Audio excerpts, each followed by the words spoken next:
just because there's a difficult season or a difficult interaction, it doesn't mean that, everything's going downhill. It just means that it's a season. You're listening to the Connected Parenting Minute with Will and CarrieAnn Standfest. This podcast is a conversation about parenting using connection-first, trauma-informed principles. Because when you lead with connection, everyone feels seen, which is the foundation to a more peaceful home. This podcast reminds you that you don't have to be a perfect parent, but we can all get a little better, one connected parenting minute at a time. Hello, and welcome back to the Connected Parenting Minute. My name is Will Standfest, and I am joined as always by the lovely CarrieAnn Standfest. Hey, it's so great to be able to be chatting again. It really is. Welcome back to season 4 of the podcast. We are so excited that you've taken a few minutes to join us. And tonight, we're going to have part 2 of our series on attachment. That's right. We are going to do our part 2. And, we come up with all kinds of things to talk about and to think about and to discuss on the podcast. And while we're talking about attachment, we're kind of pivoting a little bit and talking about why attachment matters. Yeah, because in the last episode, we did a quick and easy overview of what attachment is. Right. And we dove into some aspects of it and practicalities of it too. But I think tonight we're really just going to more talk about how that affects us day to day. And I just pulled some points out and hit or miss. Maybe some of them will speak to you. Maybe some of them will speak to us. Just kind of see what happens. But I've started this new thing where I'm like, yeah, I can just talk about that. It's fine. We can do it. So getting into our points, because we like to have points. I like to be organized. And that's kind of where the 3 points came from. We try to draw out on those. Sometimes we skip a few, but really it's the idea that we keep coming back to it and keeping us on task. Because we could talk for hours about all the things. And while that is so much fun, we want to make the best use of our time and our listeners' time by sharing the things that are really important. So that's where we come up with our 3 points, or like the idea behind it. But either way, tonight, point number 1 is the better we know ourselves, the better version of ourselves we can become. The better we know ourselves, the better version of ourselves we become. That's Interesting. Right. So really, the idea behind that is the more that we know about our history and the relationships that are important to us when we're younger, how we view the world, it allows us to look and see the world that the version of the world that we see is based off our perception. It's kind of like the glasses. And we talked about this last episode, the glasses that you look at the world through. But when you can objectively look and say, hey, that's how I see the world, and separate that a little bit from, well, that's just how the world is. Oh. It allows you the opportunity to recognize that might just be my version of it.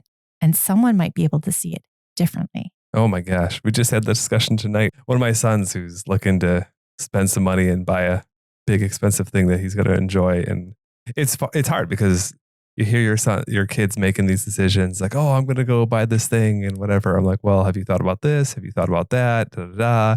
And he got really defensive. And my wife wisely kind of recognized and kind of like, hey, time out. Hold on, guys. There was a little bit of going back and forth there. I was kind of sensing some tension. There was. And you kind of stepped in and you kind of like, hey, look, we're all on the same page here. We all want what's good for you. Mm-hmm. What dad's trying to say is, dad's not trying to tell you you're an idiot or you don't know what you're doing or that you haven't thought through any of this stuff. Which may have been how he was taking it a little bit. As soon as you pointed it out, yeah, I think that's exactly how I was coming across is like, you don't know what you're doing. Why? Not trying to be that dad, Right. And I guess actually I didn't follow up with you on that because it hasn't come up until, was that an okay way to handle that? Yeah, it was good. Okay, good. You heard it here live, folks. When we're talking, we're like checking in with each other, make sure. But really, I saw it. Like I could see from my perspective, I could see you with knowing what we know about what we've experienced in our life and how spending money and how we can talk ourselves up. It was a big financial decision. Right. And I was trying to talk through some of the impacts and, he was using some reasoning that I've heard people use to justify poor financial decisions in the past. Mm-hmm. And I was my intention was to say, look, let's sidestep all of they sound good, but they don't actually hold water reasons and get to the real reason of why you want to do it this way. Right. But I wasn't coming across as that. I was coming across as That's dumb. I mean, not, you weren't saying that, but yeah, you could sense he was starting to get a little bit defensive and whatever. But on that attachment piece, ideally, he's an adult. Yeah. And so I was able to kind of stay out of it a little bit and be like, hey, regardless, if he makes this decision, we're still on his side. Yeah. Establishing the ground rules that we're still on the same side. But also what you're saying there is that it's not just my lens, the way I looked at the world isn't the only, that's not the way it is. That's just the way I'm perceiving it. Exactly. Yeah. And so when we understand ourselves better in this, especially in this area of attachment, we're able to objectively look at things a little clearer and recognize how we can have better relationships with our children, with our spouse. I mean, you and me, with our friends, because we're not trying to fix everything, make everything the way that we feel like it should be. But we're able to look and say, hey, I have valid experiences and you have valid experiences. We may not see eye to eye in it, and that's okay. Yeah, absolutely. Well, and understanding the attachment piece too, of how my attachment style and his attachment style too. And you can see how some of those things, some of the ways we interact without, if you're not being intentional about it, which when you're getting a little heated or a little excited, it's very easy for that prefrontal cortex to your logical thinking brain to go offline. And then you're just kind of speaking emotionally. I mean, goodness sakes, we've all done that. Right. You know, and it's easy to kind of slip out of that and be like, just react in the conversation rather than to kind of calmly express what you're thinking. Right. Well, in that case, the secure attachment would be, we can disagree, but ultimately we want the same things. Yeah. We both want you, our son, to succeed in life, to make financial decisions that you're proud of, to not train wreck yourself and whatever. Right. And not that he was any of these decisions he was going to make or going to do that. Right. You know, but it's like you feel like, oh, this is a high stakes conversation. Right. But you just kind of slow it down a little bit. Like, we all have a common goal. Yeah. That was good. That's from some other things too, but I was excited to get to use that. I saw you. You were totally techniquing me. Either way. But that point goes, the better that we know ourselves, the better version of ourselves we're able to become. Because we practice those things. Absolutely. Because knowing people is a good thing, but knowing yourself is the best thing. It really can be. We are on the road again. We're teaching at 2 conferences this fall, CAFO 2025 and the Replanted Conference. If you live in the Houston area, check us out at CAFO Summit, October 1st, 2nd, and 3rd. Go to cafo2025.org for more details. That's CAFO2025.org. Or if you live in the Chicago area, come see us at the Replanted Conference, October 23rd, 24th, and 25th. Go to replantedconference.org for more details. That's replantedconference.org. And if you want us to speak at your next event, reach out to us. Use info@connectedparentingminute.com and we would love to work with you. And now back to the show. All right. Point number 2, we can all grow, even if just a little bit. Just a little bit? Well, I mean, ideally we would like to grow a lot, but we can grow little bits at a time. I mean, that's part of the reason we have this podcast, is because we're talking about making small, achievable things that we can change and that we can do just a little bit better. And it's not as overwhelming of having all the answers, changing all the things, being perfect, but it's really about this mentality that we're all on this path of growing. Yeah, absolutely. Heck, that's where the name of the podcast comes from. Right. The Connected Parenting Minute. And it's like our tagline is we can all get a little bit better 1 minute at a time. Exactly. Like it just takes those little bits to keep progressing, right? Yeah. So, because as we learn about these things, about attachment style, about, ourselves and how we view the world, it can be, not everyone's brain works like mine. I realize that. But in my brain, if I learn something new, I want to know all of the new things about that and figure it all out and like full on dive into it. And I'm 100% in. Well, that's not a bad thing, but that's how my brain is wired. And then very easily I can end up getting all into it and then something doesn't go right or I get stuck or whatever. And then I give it all up. It's like all or nothing. Yeah, that's all right. And that's fine. That's part of my personality. I'm learning to deal with it. At 44, I am making adjustments and getting better. But that's why I think I overemphasize sometimes this mentality of like baby steps in growth. Yeah, absolutely. Because we can just learn a little bit, start to change some things. And it's a path. Like it's a journey. It's not just a sprint.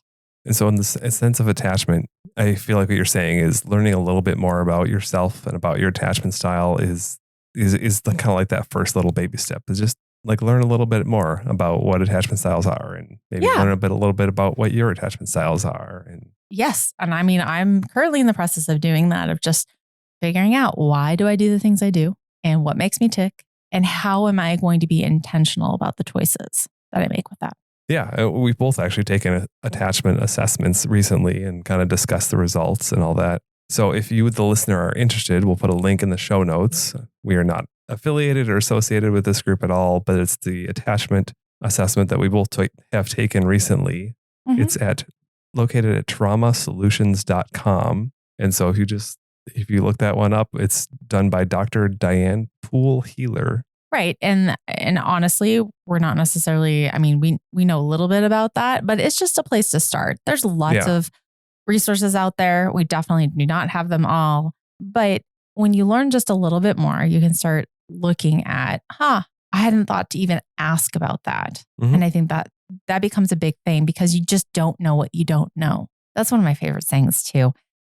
You don't know what you don't know. And so until you start learning or listening or hearing it from somebody, you just don't even know to ask. Yeah, absolutely. Point number 2 was we can all grow a little. So what's point number 3? Point number 3 is also one of my favorite sayings is that hard doesn't equal bad. Hard doesn't equal bad. I love that. I dissect that one a lot and I talk about that a lot, but really the heart behind it is that just because something is difficult doesn't mean that it is a negative thing. Yeah. We are pre-wired to avoid things that are hard, that are, that hurt, that might be difficult for us to achieve, or we even perceive they're difficult to achieve. Mm-hmm. And in that aspect, reminding myself that hard doesn't equal bad means that just because a relationship, especially when we're raising children, and that's what we're going to bring this back to, just because there's a difficult season or a difficult interaction, it doesn't mean that everything's going downhill. Yeah. It just means that it's a season. It just means it's hard right now. It means what it means. That's true. It is just tough, and that's okay. Even the phrase "it's hard right now" implies that it's bad. Like that's the context that people use it in. That's true. That is true. But when we look at things as not good or bad mm-hmm. in that aspect of parenting, we are recognizing that it is just a time. It's that mentality that we tend to be fixers, just as humans. If there's something wrong or something broken or something, we want to make it easier, right? And that's a great thing. We want to help each other. We want to help our kids. We want to help our parents. We want to help our siblings, our spouse. Those things in themselves are good, but we cannot always fix it. And so when we consider that if it's hard and we can't fix it, what can we do? We can just be present. Yeah. Mm-hmm. And a lot of times our presence is good. Yeah, that's good. Really, it is. And that's difficult because you have to face the fact that you can't make it better. Yeah, that's a hard one, right? It 100% is. Because I know sometimes if I'm having a hard time for whatever reason, and there's lots of them on and off, you want to fix it. I do. And that's great. I love you for that. I love that you want to make my life easier. But I can't necessarily make it better or make it worse. Well, I can always make it worse, but I can't make myself feel differently. And so sometimes when you just are present with me, mm-hmm. it makes it better. That's really good. I love it. And really that whole mentality is that when we're raising kids. Here's my example. Just because raising teenagers can be hard doesn't mean it's bad. I love raising teenagers. Teenagers are amazing. And yet it is more difficult than it is raising littles. Well, yeah, because you can tell littles what to do and they really don't know any better. They have to listen to you. Let me tell you. I mean, we've had some spicy ones, but can I get a witness that when you tell a teenager what to do, they don't always do it? I mean, yeah, that's very, very true. Very true. And so raising teenagers can be hard, but it's not bad. For sure. And when we understand ourselves better and we're able to put those things into practice of going, that really bothers me because my history is dictating how I view the situation. Yeah. We can take a step back and we can enjoy our kids more. Yeah. I mean, that's really the kind of the big deal there, right? Yes. Is how looking at attachment overall and styles and what they mean and all that is looking at why do I react the way I do in these certain situations and where does that come from? It's because a lot of times we just think, again, we react to a situation. We feel like, well, that's the only logical way to react. That's the only rational way. That's the only normal way, quote unquote, to react. When a lot of us need to realize that, again, because of our attachment styles, that's the way we're viewing the situation. But that doesn't mean that's the way it is. There are other ways to react to that situation. And not everybody's as triggered as you are by this situation. Yes. And then you add the layer in when you've welcomed kids into your home that weren't born to you. Yeah. That have probably experienced significant disappointments, trauma, things in their life that you either have no idea about or you just don't understand as a whole. Most of us haven't experienced the level of trauma that the kids not born to us have experienced. That's very true. When we bring that into the situation, it even emphasizes so much more how important it is for us to understand ourselves.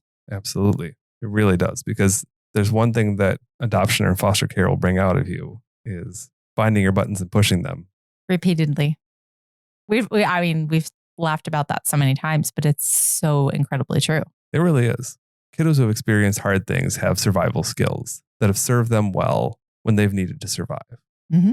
But those survival skills of hypervigilance and always controlling the situation and being the one who can like cause this person to get upset so that this person gets into an argument there and then they go off and fight in the other room and I'm safe or so I can go sneak some food or, like those survival skills that genuinely help these kiddos survive in a hard situation can cause real tension and real issues when they're no longer in that situation. Right. And I mean, when you talk about survive, we're not even just talking about like physical. We're talking about emotional. Yeah, for sure. Because I just wanted to point that out because it's not always physical survival that we're talking about. There's emotional stuff too. No, for sure. Because especially when there's neglect involved. Oh, absolutely.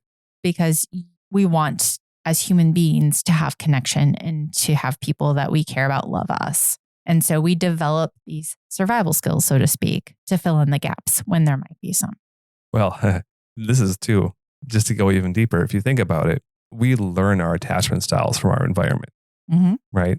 So as a baby, based on how our parents react to us is how we learn to react to others. Mm-hmm. And where did our parents learn it? From their parents. From their parents and stuff. And so this is where you start getting into this generational stuff very quickly and we're a little removed from that right now, but only by a generation of, parents who were raised by parents who went through the Great Depression. Right. Those grandparents had some significant traumas that then were influenced how our parents were raised, who then raised us. And there's that's where you start seeing these when people talk about generational trauma and how these things can affect multiple generations of the family. That's what happens because you're learning attachment styles from somebody who's learned an attachment style, who's had experiences in their life, and those experiences can carry on down based on how they raise their children.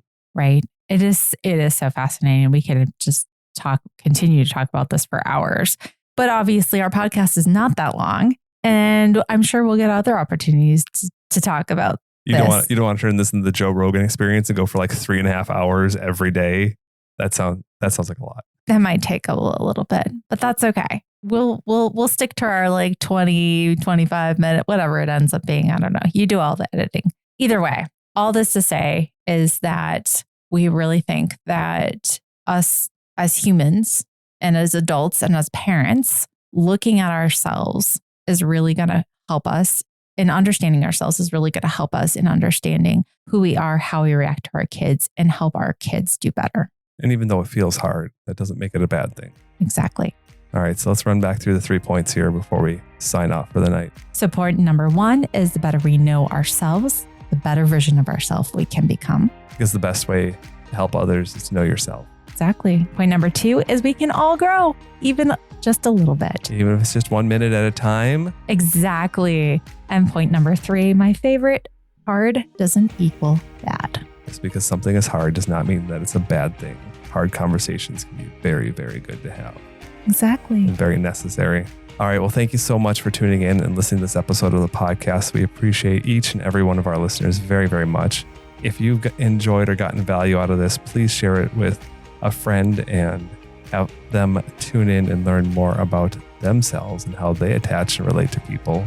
In the meantime, before we go, we want to remind you, You don't have to be a perfect parent. but we can all get a little bit better, one connected parenting minute at a time. Thank you so much for listening to my mom and dad's podcast. I hope you feel really inspired today, and remember to subscribe for the next episode. For more parenting tips or to connect with us, check out the Connected Parenting Minute on YouTube, Instagram, and Facebook. Or you can send us an email using connectedparentingminute@gmail.com.